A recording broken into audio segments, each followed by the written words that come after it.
सुप्रभात बच्चों। आज हम छठी कक्षा की कहानी नादान दोस्त के बारे में चर्चा करेंगे। नादान दोस्त मुंशी प्रेमचंद द्वारा लिखित एक बहुत ही अच्छी कहानी है। इस कहानी में किस प्रकार श्यामा और केशव ने चिड़िया के अंडों को छूने की नादानी की, इसमें दिखाया गया है। सारी बातें आपको बताएंगे। मुंशी प्रेमचंद ने ये कहानी लिखी है और मुंशी प्रेमचंद बहुत बड़े कहानीकार हैं।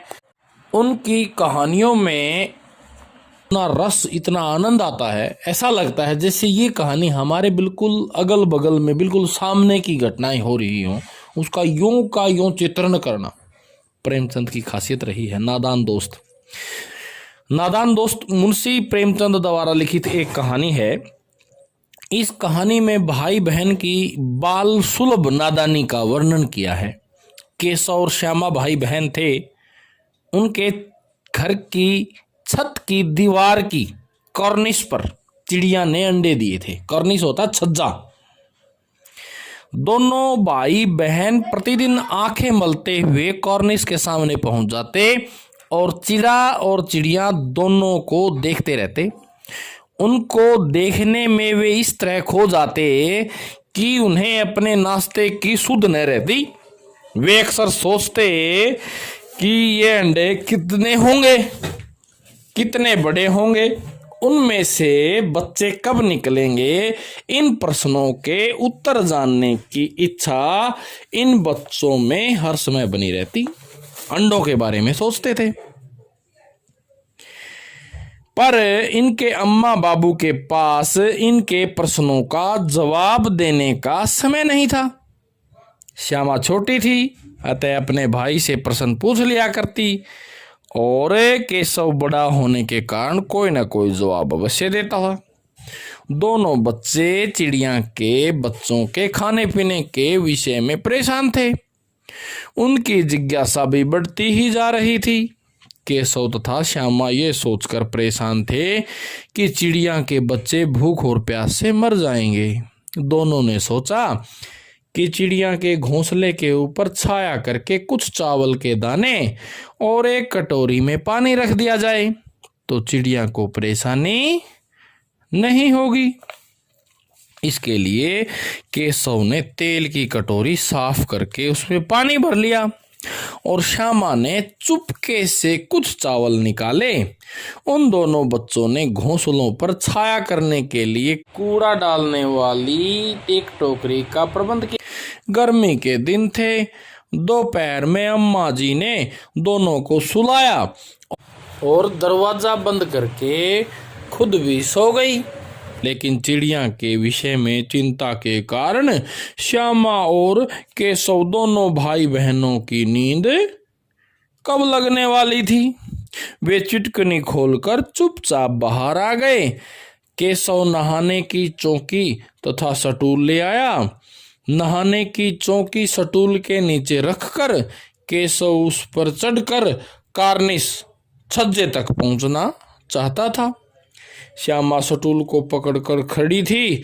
सटूल के हिलने पर केशव को परेशानी होती थी, पर वह किसी तरह कार्निस तक पहुंच गया।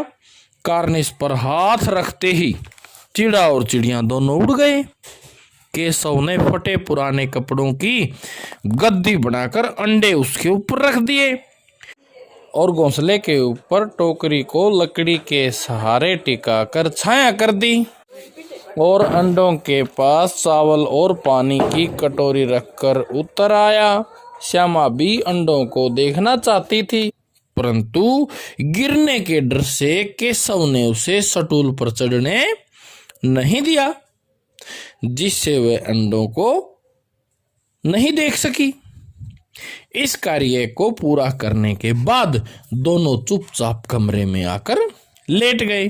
बाहर लू चल रही थी। लू होती है गर्म हवाएं। दोनों सो गए। शाम को 4 बजे जब दोनों की नींद खुली तो वो कार्निस के पास गए। दोनों ने देखा कि अंडे नीचे गिरकर टूट गए हैं और उनमें से सफेद रंग का पानी निकल रहा है। इतनी देर में अम्मा ने आकर पूछा, वह क्या धूप में क्या कर रहे हो? टूटे हुए अंडों को देखकर अम्मा जी ने कहा, तुमने इनको छुआ होगा। श्यामा ने सोचा, भैया ने अंडे रखते नहीं बना, अंडों को रखना नहीं आया, इसलिए अंडे गिरकर टूट गए। भैया को इस गलती की सजा मिलनी ही चाहिए, इसलिए श्यामा ने अपनी अम्मा से बता दिया कि भैया ने अंडों को छेड़ा था। अम्मा ने बताया कि छूने से चिड़िया के अंडे गंदे हो जाते हैं और फिर चिड़िया उन्हें नहीं सेती, अर्थात उनके ऊपर नहीं बैठती, उनसे प्यार नहीं करती। अब अंडों के टूटने का पाप केशव के सिर पड़ेगा। केशव ने अपनी सफाई देते हुए अम्मा को बताया कि उसने तो अंडों को गद्दी पर रखा था। ये सुनकर केशव की माँ को हंसी आ गई, मगर केशव कई दिनों तक अपनी गलती का अफसोस करता रहा। तो बच्चों, इस कहानी के बारे में आपने क्या समझा, क्या पाया?